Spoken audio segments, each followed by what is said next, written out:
Hello friends, എല്ലാവർക്കും നമസ്കാരം. നമ്മുടെ ഇഷ്ട പരമ്പരയുടെ നാളത്തെ വിശേഷങ്ങളിലേക്ക് ഏവർക്കും സ്വാഗതം. അങ്ങനെ ദേവമംഗലത്ത് ഒരുവറ്റ ആഹാരം പോലും കഴിക്കാൻ കഴിയാതെ നമ്മുടെ ഗോമതി വിഷമിച്ചിരിക്കുന്ന കാണുമ്പം എല്ലാവർക്കും സങ്കടം വരികയാണ്. ഗോമതിയുടെ മനസ്സിലേക്ക് വീണ്ടും വീണ്ടും ദേവിയുടെ ചതി കടന്നു വരികയാണ് കേട്ടോ. അപ്പം മീനുവാണ് ഗോമതിയെ ആശ്വസിപ്പിക്കുന്നുണ്ട്. ഇതേ സമയം ദേവിയുമായിട്ട് ഉദയഭാനുവും ശ്രീകലയും അവരുടെ വീട്ടിൽ ചെന്നു. ദേവിയാണെങ്കിലും വല്ലാത്തൊരവസ്ഥയിലാണ്. ദേവമംഗലവും അവിടെയുള്ളവരെയൊക്കെ ഉപേക്ഷിച്ച് ഉള്ള ജീവിതം ദേവിക്ക് ചിന്തിക്കാൻ പോലും സാധിക്കുന്നില്ല.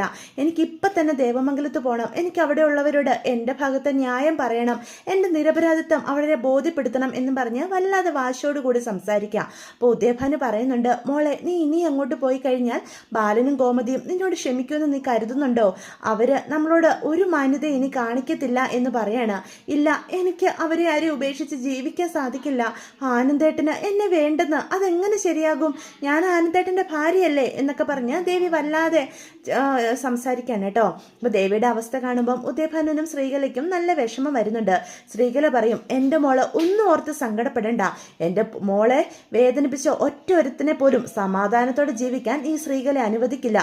ഒരു ദേവമംഗലം, അവിടെയുള്ളവരുടെ യഥാർത്ഥ സ്വഭാവം എന്താണെന്ന് ഇപ്പോഴല്ലേ മനസ്സിലായത്? എൻ്റെ മോൾക്ക് കാശും പണവും ഒന്നും ഇല്ലെന്ന് കണ്ടപ്പം ആ ഗോമതിയുടെ തനി സ്വഭാവം മാറിയത് കണ്ടോ?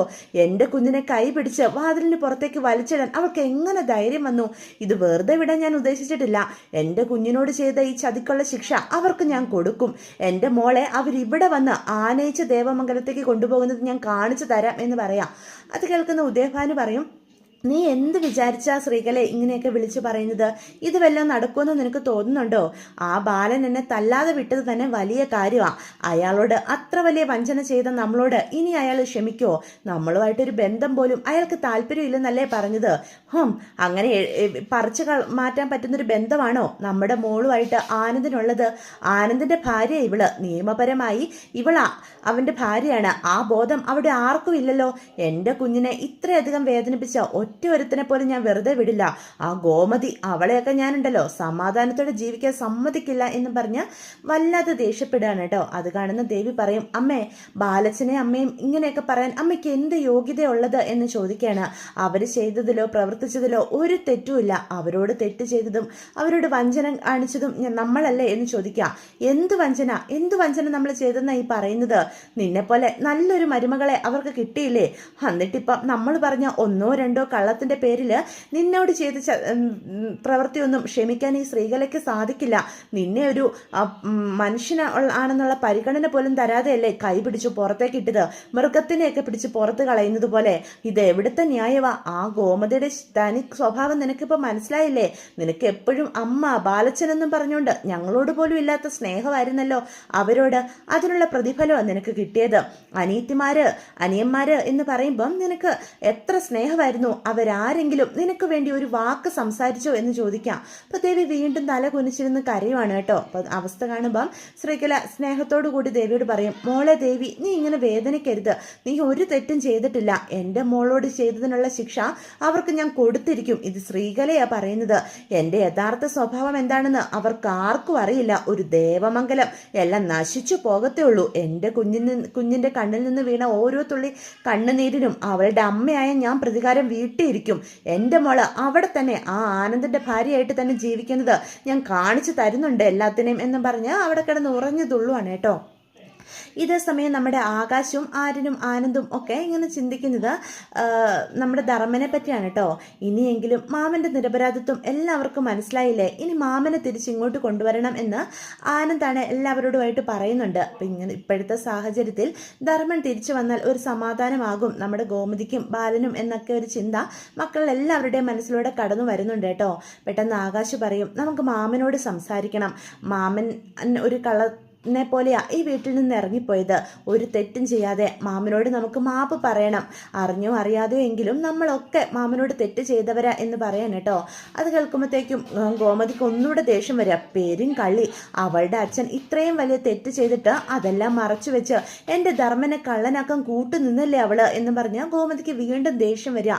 എന്നോട് ഇത്രയും വലിയ ചതി ചെയ്ത് എൻ്റെ കുടുംബം ഭിന്നമാക്കി അവളോട് ഒരിക്കലും ഞാൻ ക്ഷമിക്കില്ല എന്നൊക്കെ പറഞ്ഞ് ഗോമതി വീണ്ടും ദേഷ്യത്തോടു കൂടി കൂടി സംസാരിക്കുകയാണ് കേട്ടോ.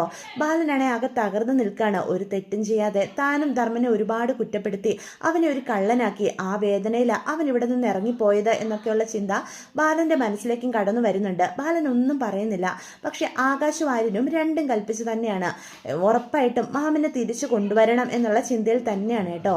അതുകൊണ്ട് തന്നെ ധർമ്മനോട് സംസാരിക്കാൻ അവർ തീരുമാനിക്കുക. അപ്പൊ ആകാശും ആര്യനും ആനന്ദും കൂടി ദേവമംഗലത്ത് പുറത്ത് ധർമ്മം പുറത്തേക്ക് ഇറങ്ങുന്നതും നോക്കി ഇങ്ങനെ നിൽക്കാം. അപ്പോഴാണ് പെട്ടെന്ന് ധർമ്മം പുറത്തേക്ക് വരുന്നത് കാണുന്നത്. അപ്പം ആകാശ മാമ എന്ന് പറഞ്ഞ് വിളിക്കാണ് കേട്ടോ. അപ്പം ധർമ്മൻ അടുത്തേക്ക് ചെല്ലുക. എന്താടാ, നിങ്ങൾക്ക് എന്തെങ്കിലും സംസാരിക്കാനുണ്ടോ? അവിടുത്തെ കാര്യങ്ങളൊക്കെ ഏകദേശം എനിക്ക് മനസ്സിലായി. ദേവി അവൾ ഇത്രയും വലിയൊരു ചതി കുടുംബത്തോട് ചെയ്യുമെന്ന് ഞാൻ വിശ്വസിക്കാൻ സാധിക്കുന്നില്ല.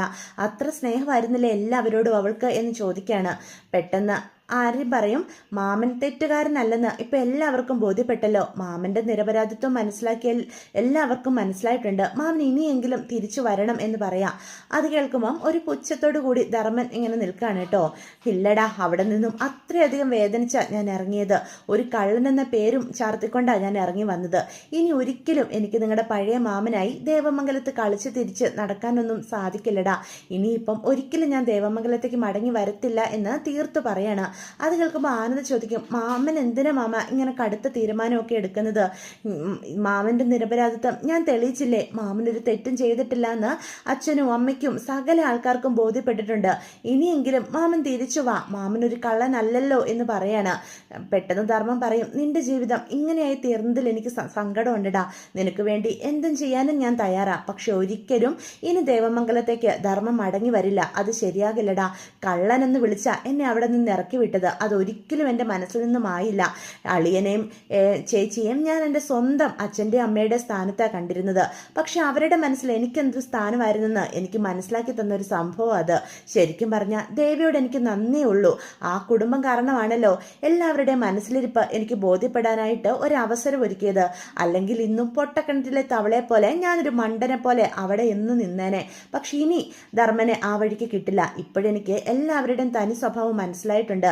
കള്ളനെന്ന് വിളിച്ച് എന്നെ അധിക്ഷേപിച്ച് ഇറങ്ങേണ്ടി വന്ന ആ വീട്ടിലേക്ക് ഇനി ധർമ്മനൊരു മടങ്ങിവരവുണ്ടാകില്ല എന്ന് തീർത്തു പറയാൻ കേട്ടോ. അപ്പം ധർമ്മനാണെങ്കിൽ ഒന്നും മിണ്ടാതെ തിരിഞ്ഞങ്ങ് പോവാം. അപ്പം മാമ എന്നും പറഞ്ഞാൽ ആര്യനും ആകാശവും നോക്കി നിൽക്കുക. ആനന്ദം ഉണ്ട് കേട്ടോ. അപ്പം അവർക്ക് ആകെ സങ്കടം വരിക. മാമൻ്റെ മനസ്സിൽ വീണ കരട് അതൊരിക്കലും മായില്ലെന്നല്ലേ മാമൻ പറഞ്ഞതിനർത്ഥം? ഇനി നമുക്കൊരിക്കലും നമ്മുടെ പഴയ മാമനെ തിരിച്ച് കിട്ടത്തില്ലല്ലേ എന്ന് അവർ പരസ്പരം നോക്കുക. പെട്ടെന്ന് ആനന്ദിന് ദേവിയോടുള്ള ദേഷ്യം കൂടുകയാണ് കേട്ടോ. ക്ഷമിക്കില്ല ഞാൻ അവളോട് ഒരിക്കലും. നമ്മുടെ കുടുംബത്തെ ഈ രീതിയിലാക്കി കളഞ്ഞത് അവൾ ഒറ്റ ഒരുത്തിയാ. എന്നിട്ടിപ്പം മാമൻ പോലും നമ്മളിൽ നിന്ന് അകന്നു പോയില്ലേ എന്നും പറഞ്ഞ് ആനന്ദിന് വീണ്ടും ദേവിയോടും കുടുംബത്തോടും ദേഷ്യം കൂടുവാണേ. സമയം അച്യുതനാണെങ്കിൽ വളരെയേറെ സന്തോഷത്തിലാണ്. ദേവമംഗലത്ത് സംഭവിച്ച ഈ കാര്യങ്ങളൊക്കെ തനിക്ക് വീണ് കിട്ടിയ ഒരു കച്ചിത്തുരുമ്പായിട്ടാണ് അച്യുതൻ കാണുന്നത്. അപ്പൊ ധർമ്മനാണ് വീട്ടിലേക്ക് കയറി വരുമ്പം ചോദിക്കുന്നുണ്ട്, അല്ല നീ എന്താ ദേവമംഗലത്തുകാരോടുമായിട്ട് സംസാരിച്ച് നിൽക്കുന്ന കണ്ടല്ലോ, എന്താ നിന്റെ മനസ്സിലെ എന്ന് ചോദിക്കാം. അവരോട് സഹതാപം തോന്നി സംസാരിക്കാൻ പോയതായിരിക്കും അല്ലേ? അത് എൻ്റെ നിരപരാധിത്വം എല്ലാവർക്കും ബോധ്യപ്പെട്ടല്ലോ. ആര്യനും ആകാശവും ആനന്ദും അതിനെപ്പറ്റി സംസാരിക്കാനായിട്ട് വന്നതാ. ഓ, നിന്നെ ഒരു പെരും കള്ളനാക്കി മാറ്റിയിട്ട് ഇപ്പം നീ തെറ്റ് ചെയ്തിട്ടില്ല എന്ന് ബോധ്യം വന്നപ്പം അവരുടെ പശ്ചാത്താപം അല്ലേ എന്ന് പറയാണ്. എന്തായാലും ആ ദേവമംഗലത്തുകാരെ വെറുതെ വിടാൻ ഞാൻ ഉദ്ദേശിച്ചിട്ടില്ല. ഒരു ബാലനും ഗോമതിയും അവർക്കുള്ളത് ഞാൻ കൊടുക്കുന്നുണ്ട്. അതിനുവേണ്ടി ആ ഉദയഭാനുവിനെയും സ്ത്രീകളെയും എൻ്റെ കൂടെ നിർത്തേണ്ടി വന്ന അതും ഞാൻ ചെയ്യും. അവരെ ഇനി എൻ്റെ തുറുപ്പ് ചീട്ട് അവരെ വെച്ച് തന്നെ ഞാൻ ബാലന്റെ തല താഴ്ത്തിക്കും എന്ന് പറയാം. എൻ്റെ മകനെ ജയിലിൽ കെട്ടിയ ബാലനും കുടുംബവും അഴിയെണ്ണത് ഞാൻ കാണിച്ചു തരാം എന്നൊക്കെ പറയുമ്പോൾ പെട്ടെന്ന് ധർമ്മം പറയും, വേണ്ട അച്ചുവേട്ടാ, ഒരു പ്രശ്നത്തിനും പോകണ്ട. ആ കുടുംബത്തിൽ സംഭവിച്ചതിനൊക്കെയുള്ള പല കാരണങ്ങളും ഉണ്ടാകാം. പക്ഷേ അതെന്താണെന്ന് വെച്ചാൽ അവർ ചെയ്തോളാം. നമ്മൾ അതൊരു പ്രതികാരം വീട്ടാനുള്ള അവസരമാക്കി എടുക്കാൻ പാടില്ല എന്ന് പറയാം. ഓ, നിനക്കല്ലേലും അവരോടാണല്ലോ സ്നേഹം മുഴുവനും. ഇത്രയും കാലം അവരുടെ കൂടെയല്ലേ നിന്നത്. നിനക്ക് കൂറ് അവരോടുള്ളത് ഇതുവരെ മാറിയിട്ടില്ല. ഇതൊന്നും ശരിയാകില്ല. നിനക്ക് അത്രയ്ക്ക് സ്നേഹമാണെങ്കിൽ നീ പോടാ, തിരിച്ച് ദേവമംഗലത്തേക്ക് തന്നെ നീ തിരിച്ചു പോടാ എന്നും പറഞ്ഞാൽ അച്യുതൻ ദേഷ്യപ്പെടാം. പെട്ടെന്ന് ആനന്ദൻ ഇടപെട്ട് അച്യുതനെ സമാധാനിപ്പിക്കുന്നൊക്കെ ഉണ്ട് കേട്ടോ. അപ്പോൾ ഇതൊക്കെയാണ് നാളത്തെ എപ്പിസോഡിൻ്റെ വിശേഷങ്ങളെ. അപ്പോൾ വീഡിയോ ഇഷ്ടപ്പെടുവാണെങ്കിൽ ചാനലൊന്ന് സബ്സ്ക്രൈബ് ചെയ്യാനും ലൈക്ക് ചെയ്ത് ഹൈപ്പ് ചെയ്യാനും ഒന്നും ആരും മറന്നു